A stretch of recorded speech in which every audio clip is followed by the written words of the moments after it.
Shalom teman-teman, perkenalkan nama lengkap saya Herani Retiratu. Saya mahasiswi STT GKS Prodi S1 Teologi dengan NIM 2015-2249. Di sini saya menjelaskan sejarah singkat GKS Kaluda. Adapun visi misi GKS Jemaat Kaluda yaitu GKS Kaluda membuat jemaatnya sejahtera. Sejarah berdirinya dan berkembangnya pelayanan. GKS Jemaat Kaluda mekar atau berdiri sendiri pada tanggal 12 Desember 2008. Awalnya adalah sebuah pos pekabaran Injil yang dibuka pada tahun 1972 di Kampung Kaluda oleh GKS Jemaat Ngalu sebagai jemaat induk. Berkat kuasa penyertaan Tuhan melalui pelayan-pelayan Tuhan secara khusus seorang penolong Injil Bapak LH Raja sebagai pelayan pos PI pada tahun 1976, banyak keluarga asal Marapu memberi diri dibaptis menjadi Kristen, yaitu Bapak Umbu Manguabi sekeluarga, Bapak Hunga Landuhaus sekeluarga, Bapak Umbu Ngakba Raja sekeluarga, Bapak Kambarunda Pangandung sekeluarga. Sebelum keluarga tersebut di atas menjadi Kristen, ada juga keluarga-keluarga Kristen di Kaluda yang bergereja di Jemaat Induk GKS Jemaat Ngalu, yaitu Bapak Umbu Hiawindi sekeluarga, Bapak Koparihi sekeluarga, Bapak Titus Umbu Tunggu Etu sekeluarga, Bapak ML Bura sekeluarga, Bapak Riwujo sekeluarga, Bapak Lodo Ara sekeluarga, Bapak Weo Kanatalos sekeluarga, Bapak Benyamin Buaratu sekeluarga. Oleh karena masih banyak orang Marapu, maka untuk kepentingan pemberitaan Injil dibuka pos PI. Setelah baptisan massal terjadi, ibadah minggu tidak lagi dilaksanakan di Kampung Kaluda atau di rumah jemaat, tetapi memakai gedung SDM Matawai. Pada tahun 1977, Bapak LH Raja berhenti dari pelayanan karena kondisi fisik yang sudah tua, dan yang melanjutkan pelayanan di jemaat adalah Vikaris Benyamin Jurumana SMTH yang ditempatkan oleh Sinode GKS untuk menjalani masa vikariat di GKS Jemaat Ngalu, dan pada tahun 1978 oleh Vikaris D. Hunggurami pada tanggal 31 Desember 1978 pos PI Lowong pelayan. Oleh karena itu yang melayani ibadah minggu adalah tua-tua dari jemaat pusat. Pada bulan Maret 1979, Majelis Jemaat mengangkat atau menetapkan Bapak Agelaya sebagai kaum awam untuk melayani jemaat di pos PI Kaluda. Karena pos PI Kaluda telah mempunyai pelayan tetap, maka pos PI Kaluda diubah statusnya menjadi cabang Kaluda.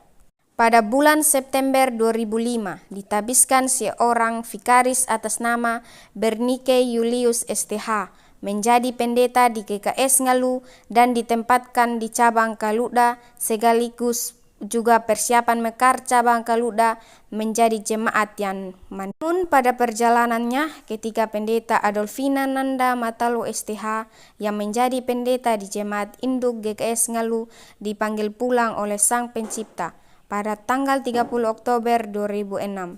Maka untuk mengisi kekosongan pelayan di jemaat induk, pendeta Bernike Julius STH dipindah dari cabang ke pusat. Dalam persidangan majelis jemaat maupun klasis diusulkan untuk pemanggilan pendeta dan pemekaran jemaat Kaluda. Dalam pencalonan ada 3 orang bakal calon pendeta, yaitu Vikaris Morahenggi STH, Vikaris Kasince Yiwa STH, dan Vikaris Frida SD Retang SST Teol. Yang terpilih adalah Vikaris Morahenggi STH. Vikaris Morahenggi STH ditabis menjadi pendeta jemaat Kaluda sekaligus pemekaran cabang di Kaluda menjadi jemaat mandiri pada tanggal 12 Desember 2008. Warga jemaat Kaluda dalam wilayah Kecamatan Pahunga Loddu meliputi 4 desa. GKS Kaluda yang sudah menjadi pusat wilayah pelayanan mempunyai cabang Pamburu, cabang Kurwaki, cabang Andumanang, sedangkan cabang Benda dan Hanggaroru sudah mekar. 1 pusat, 3 cabang, 1 pos pelayanan, 1 pos PI. Program kerja GKS Kaluda ada ibadah minggu, PART, PMK, Komisi Anak dan Remaja, Komisi Ibu dan Bapak, PAP Muda, pelayanan pastoral, dan pengembalaan. Statistik pengerja Majelis Jemaat: pendeta 1 orang, guru Injil 2 orang, kaum awam 2 orang, penyuluh agama 1 orang, vikaris 2 orang. Saran saya bagi pelayanan di GKS Kaluda, yang pertama yaitu meningkatkan program pelayanan dalam ibadah terkhususnya komisi-komisi yang ada. Kedua, mengadakan perkunjungan khusus ke setiap jemaat. Dan yang ketiga, berusaha menciptakan kekompakan atau kerjasama dalam pelayanan. Sebagai seorang pelayan Tuhan yang baru saja menyelesaikan tugas di jemaat, penting untuk merefleksikan pengalaman yang kita telah lalui selama 2 bulan ini, sebagai bentuk syukur maupun sebagai pelajaran untuk kita di masa depan.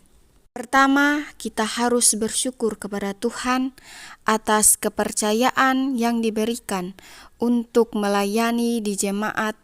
Dalam setiap pelayanan saya merasakan kehadiran Tuhan yang menuntut dan memberikan kekuatan di tengah tantangan.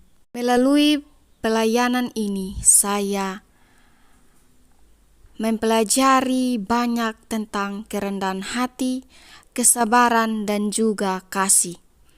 Pengalaman ini memperkaya saya dengan hubungan dengan Tuhan, memperdalam iman saya, dan memperkuat komitmen untuk tetap terus bertumbuh dan juga belajar di dalamnya. Dan saya perlu juga mengevaluasi di mana dalam pelayanan saya belum maksimal.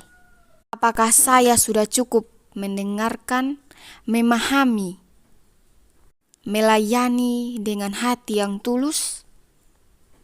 Ada ruang untuk memperbaiki diri agar pelayanan saya dapat semakin berbuah dan semakin bertumbuh.